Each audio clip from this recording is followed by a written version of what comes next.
Dictation गति 80 शब्द प्रति मिनट स्टार्ट।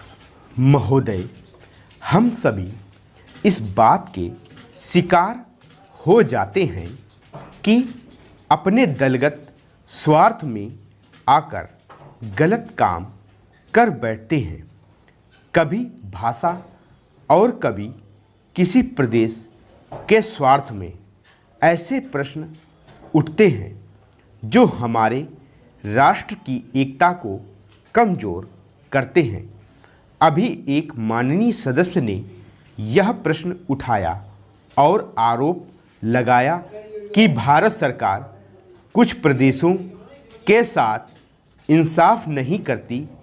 भारत सरकार कुछ प्रदेशों के प्रति पक्षपातपूर्ण नीति अपनाती है। यही मनोवृत्ति है जिसमें एक प्रदेश को दूसरे प्रदेश के विरुद्ध भड़काया जाता है, एक जाति को दूसरी जाति के विरुद्ध खड़ा किया जाता है, एक धर्म को दूसरे धर्म के विरुद्ध खड़ा किया जाता है और एक भाषा और दूसरी भाषा वालों के बीच में भड़काव पैदा करके लड़ाई पैदा की जाती है। यही मनोवृत्ति है जिसको हमारे विरोधी दल के बहुत से लोग भड़काकर पैदा करते हैं। उनकी अपनी गलत नीतियों के कारण विशाल दृष्टिकोण नहीं होता है और वे ऐसे प्रश्नों को उभार कर अपना स्वार्थ सिद्ध करते हैं। स्पष्ट है कि ऐसे समस्त प्रश्नों का परिणाम हमेशा बुरा होता है। इसलिए मैं सभी राजनीतिक पार्टियों के नेताओं से अपील करना चाहूँगा कि जो प्रश्न हमारे देश के सामने हैं और जिन प्रश्नों पर हम सबको चिंता हो रही है तथा जिनका हल निकालने की हम कोशिश करते हैं, उन प्रश्नों के ऊपर हम ठंडे दिल से विचार करें। श्री वाजपेयी ने एक अच्छी बात कही है।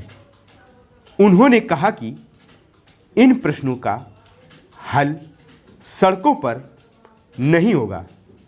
मैं भी उनसे इस बात से सहमत हूं कि इन प्रश्नों का हल प्रजातांत्रिक ढंग से ढूंढने का प्रयत्न करना चाहिए। हमें इनका हल प्रजातांत्रिक व्यवस्था के अंदर करना होगा। सड़कों के ऊपर इन प्रश्नों का हल नहीं हो सकता है। राजस्थान के अंदर जो अकाल पड़ा हुआ है और जो लोग मर रहे हैं उसकी तरफ चिंता नहीं हो रही है। अब राजस्थान में जो संकट है और इस तरह के जो प्रश्न हैं उन पर हम लोग एक साथ बैठकर गंभीरता से विचार करें और उनका हल तलाश करें। खाली इस तरह से आरोप लगाने से और उपदेश देने से काम नहीं चलेगा।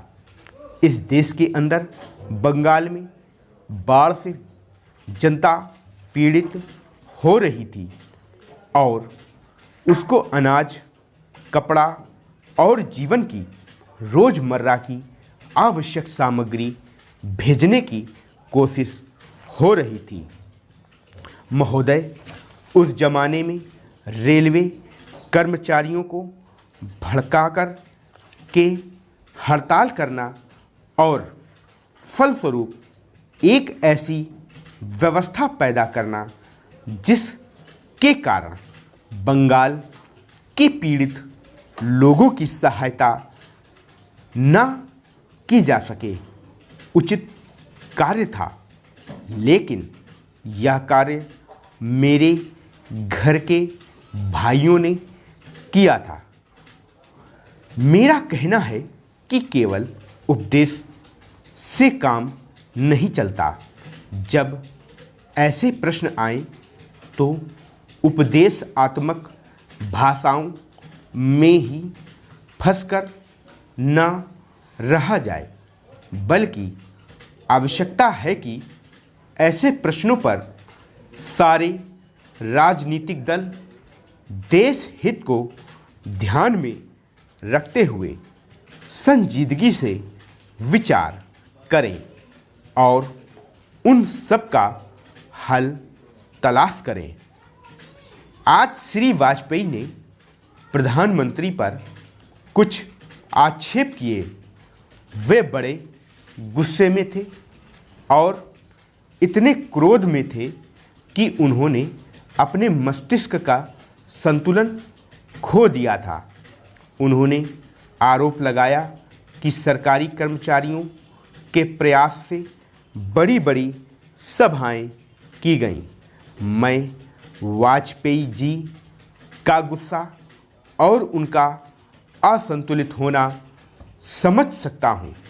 उन्होंने यह भी कहा कि प्रधानमंत्री जी ने इन चुनावों के बीच अपने भाषणों में जनमानस को ऊपर उठाने की कोशिश नहीं की, मूलभूत प्रश्नों को देश के सामने रखने की कोशिश नहीं की और आज जो राष्ट्रीय दिक्कतें और परेशानियां हैं उन पर जनता को शिक्षित करने की कोशिश नहीं की।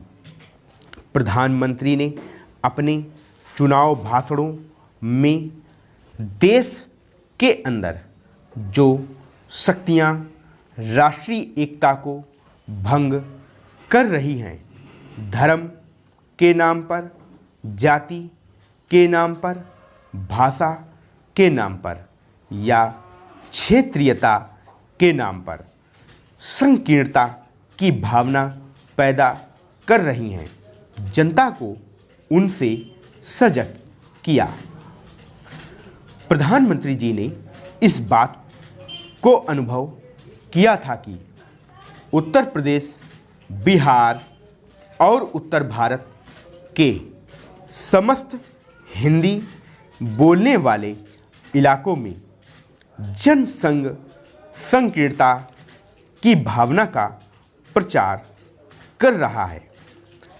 जिस प्रकार से जनसंघ सांप्रदायिकता की भावना को बढ़ावा दे रहा है, राष्ट्रीय शक्तियों को तोड़ने की नीति चला रहा है, उससे हमारे राष्ट्रीय मूल, राष्ट्रीय नीतियां और राष्ट्रीय एकता खतरे में है।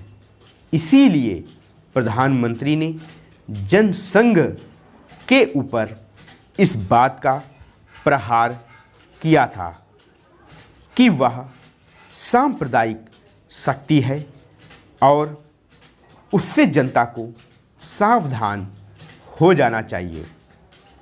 आज जो वाजपेयी जी का गुस्सा है उसको हम समझ सकते हैं। उन्होंने एक सपना देखा था, एक सुनहरा सपना, उत्तर प्रदेश में अपनी सरकार बनाने का, बिहार में अपनी पार्टी को बहुमत प्राप्त कराने का। प्रधानमंत्री ने अपने चुनाव भाषणों में देश के अंदर जो शक्तियां राष्ट्रीय एकता को भंग कर रही हैं, क्षेत्रीयता के नाम पर संकीर्णता की भावना पैदा कर रही हैं, जनता को उनसे सजग किया। प्रधानमंत्री जी ने इस बात को अनुभव किया था। जिस प्रकार से जनसंघ सांप्रदायिकता की भावना को बढ़ावा दे रहा है। स्टॉप। इसी तरह की और डिक्टेशन पाने के लिए हमारे चैनल को सब्सक्राइब करें, इस वीडियो को लाइक करें और ज़्यादा से ज़्यादा शेयर करें। मैं आपको इतना विश्वास दिलाता हूं कि हमारी प्लेलिस्ट में उपलब्ध सभी डिक्टेशन की यदि आप प्रैक्टिस कर लेते हैं तो इससे बाहर कोई भी शब्द की डिक्टेशन नहीं आएगी। इसलिए प्लेलिस्ट में जाकर उपलब्ध सभी डिक्टेशन की अधिक से अधिक प्रैक्टिस करें। शॉर्ट हैंड और टाइपिंग में किसी भी प्रकार के डाउट के लिए कमेंट कर सकते हैं। धन्यवाद।